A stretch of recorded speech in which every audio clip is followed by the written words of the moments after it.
I remember when we moved away from my hometown. It seems like we drove for hours. Up until that point, we had always been surrounded by family, with people who looked like us. Don't get me wrong, I attended a Catholic school where I could count on one hand the number of black people who attended. But now we were in a new place. This would be the first time away from family. I say that because there's about 36 of us first cousins. There was always family around, but there was no family and no one in our new neighborhood who looked like us. But this did not matter to my brother or sisters. We still made friends with those who were around us. I remember one of those friends, Thomas. Thomas used to like catching frogs, and they ate them. One day we were playing by Thomas's house, and near his house was a small bridge. At times we had gone under the bridge exploring, and there were snakes under that bridge and in the creek, the water that ran under the bridge. Anyway, we were playing, and my brother fell off the bridge into the creek. He could not swim, and neither could I. I took off running to the house to go get help. Thomas, this white kid, jumped in and saved my brother.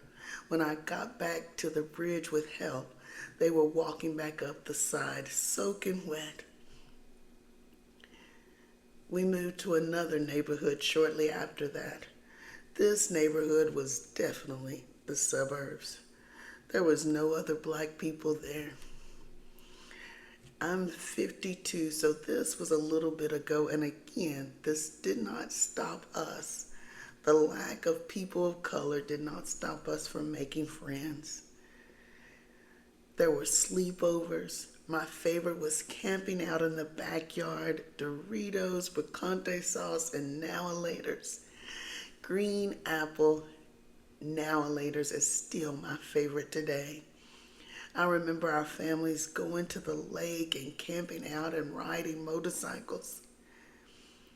And who could forget the talent show? I was the first and only black member of the Go-Go's. We sang Vacation. We did not win, probably because I wasn't the lead vocalist. I grew up on Twisted Sister, Van Halen. Michael Jackson's Thriller album was mainstream, and one friend, Becky, that was her nickname, and it was short for Rebecca, was obsessed with this one song, We Built This City. It has stuck with me even till today. I sing it. Were these people racist? I was in their house, hanging with their children. I never felt discriminated against. Color never came up. At least when I was present, it didn't. I did not feel awkward or out of place when we hung out. As a matter of fact, color was not a topic of conversation, not until a cousin of mine came to visit. We were walking to Becky's house, and one of my cousins says, "Look, an Oreo cookie." The three of us looked at each other. What? I cannot believe she had just said that. That is what we were all thinking, I know, because we talked about it later. We, my friends and I, had never had a conversation about color or race. We just spent time together. For all the horrors of my childhood, racism was not one of them. Nobody walked around saying the N-word in our house or outside our house. Nobody was cruel to us because of our color. We used to call this older white lady in our neighborhood Grandma. She made these s'mores in a pan, and they were so good. I did not grow up believing white people were prejudiced. I didn't even grow up thinking white people. This is a learned behavior. And sometimes I feel like it's encouraged by some to authenticate blackness and be accepted in the culture. Hello and welcome. My name is Leslie, and this is Think About It. The hot topic for today is the infamous N-word. By now, we have all heard about the $1 million N-word slur. I was appalled. The worst part was the justification.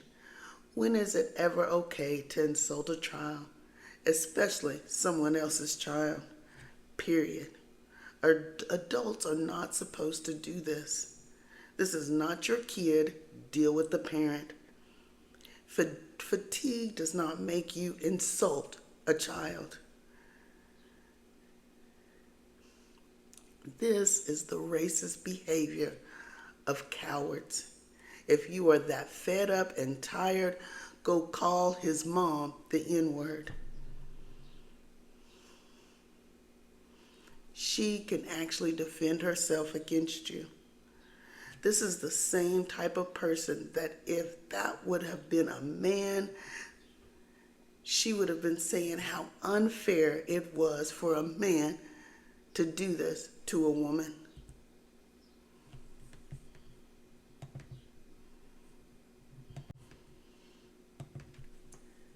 Is this what we're doing now? We are taking this mess to the kids? The best explanation has been he is probably not 5. He was probably 10. So we graduate. At 5, some grown woman can try to jump in your face and insult you, but at 10, you better have learned how to fight. 5, 10, 11 still equals a child, and this is someone else's child.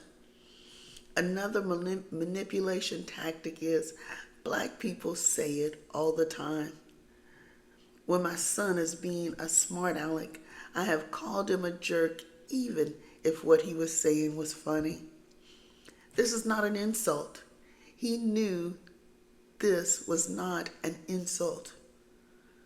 I get tired of people who do not really believe in the Constitution, always talking about the Constitution. We get free speech. This free speech is on the assumption of responsibility.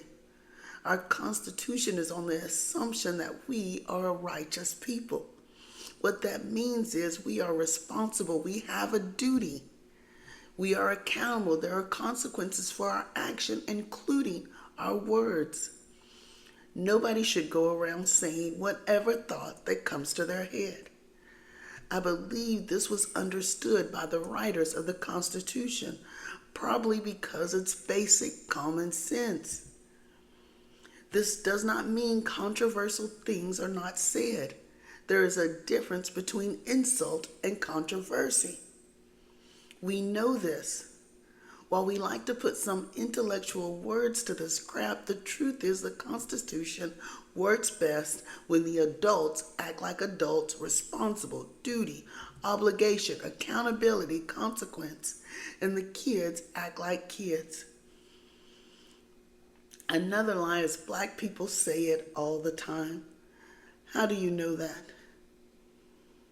My husband and I have tried to think over the last 30 years, how many times has that word been said around my kids, who are now adults, or my grandkids? And that is a never for those grandbabies. But I cannot remember such a time that the N-word was said around my own kids, or even growing up as a child. The thought that black people are at home saying, nigga, nigga, nigga, nigga, nigga, this is crazy to me. Listen to me. The internet is not real. People say and do stuff on the internet that they would not think about doing in real life. Most of us know when we're being insulted. And to pretend just because you heard it in a song or on TV, this is not justification for saying it. It's just a gaslight. Don't manipulate me. It's wrong. Don't say it. If Jeff jumped off a bridge, you jumping? I'm not. The worst of all the excuses is black fatigue. And now, to go along with white people, black people have black fatigue. Please don't be at church on Sunday with holy hands raised talking about Jesus. How many black people do you actually know and deal with? I am not talking about how many people you see on the internet that's black. But so many people watch this stuff online and allow it to provoke them. But they are just not held accountable. Look at the prisons. Then look at the rates of jail time given for similar crimes based on the different races. There is accountability. There is consequences. Maybe instead of blaming black people, you can look at other white people. People are getting paid $200 a day to riot. Where is that money coming from? I did not look into the donations for the black kid who deleted the white kid at a track meet, but I bet there are a few of our favorite white-hating liberals on the sign-in sheet. Nothing like a little white guilt to start the day. And speaking of white guilt, where did this actually come from? This bad idea that has so many people fatigued, where did it come from? Well, I remember the Christian apology tour for racism, repenting for the actions of their ancestors. I actually have personal experience with this. I was at a prayer meeting and I was the only black person in attendance. There had never been a problem before or signs of any guilt before this day. But this one day, out of the blue, this woman starts praying, then starts apologizing for her people's enslavement of my people. I should have told her some of her people was my people too, and maybe she needed to apologize for that. But this was a prayer meeting. I knew then. I knew when I seen it on the internet. I knew when this lady was doing that this was a bad idea. This was the start of woke. I wonder if anyone notices that woke is past tense, meaning you were awake, but now you're not. I did not feel better. I did not feel like this had helped my dead ancestors. I was embarrassed and I was really uncomfortable. What do you say to this? She had grabbed my hand and started praying. She was serious. She was white.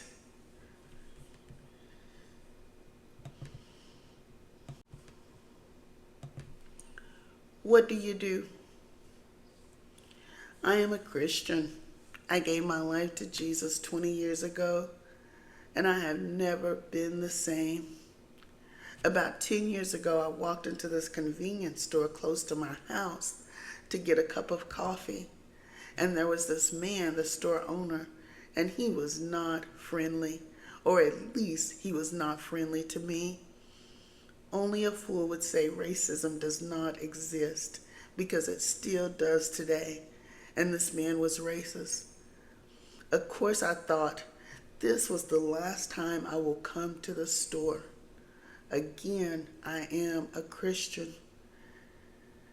And I believe the Holy Spirit started speaking into my heart. And so I knew I would be going back.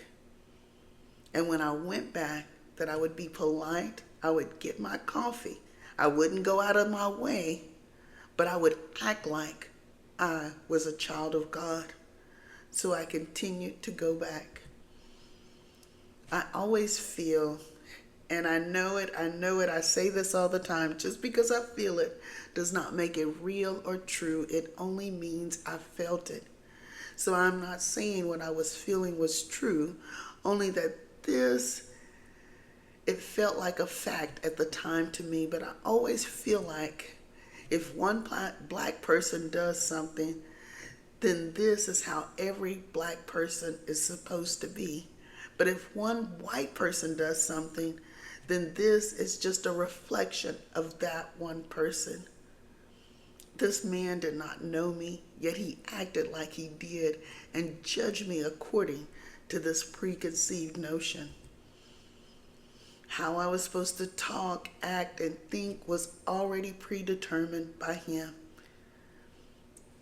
I obeyed God anyway. I used to love when Dr. Charles Stanley would say, obey God and leave the consequences to him. Don't think about the outcome, just do it. I did. A few months down the road, and it was a few months, I walked in like I did every day to get my coffee, and I really don't know why I just didn't get my own coffee pot. But anyway, I walked in to get my cup of coffee, and he said, "Hi, Leslie, how are you doing today?" I was shocked. This was the first time he had spoke to me that he had said good morning. I replied, "Good morning." And yes, there was usually someone else at the register. He was the owner, but he would be walking around the store. And even if he was filling in, he was not that friendly. But today and every day after this, he was. I did not even know he knew my name. The only thing that I could think was, look at God. Our daily interaction changed after that. Friendly, polite, and casual. No hostility, no rudeness, and no refusal to even acknowledge that I was in the store. I would be remiss if I did not add that helped me to mature in Christ-likeness, to grow in godly character, and to be blessed by God. Obedience is better than sacrifice, and action is always better than reaction. There are good and bad people in every race, country, profession, in life. When we meet one person, we have just met one person, not everybody. But there is someone we meet who truly transforms our life and the lives of those around us. He loves us so thoroughly and completely that even when we want to treat people badly, we cannot. Not to say everybody should be our friends. Some people we must deal with long-handled spoons or keep our distance from. A little leaven leavens the whole lump. But even when we want to act up,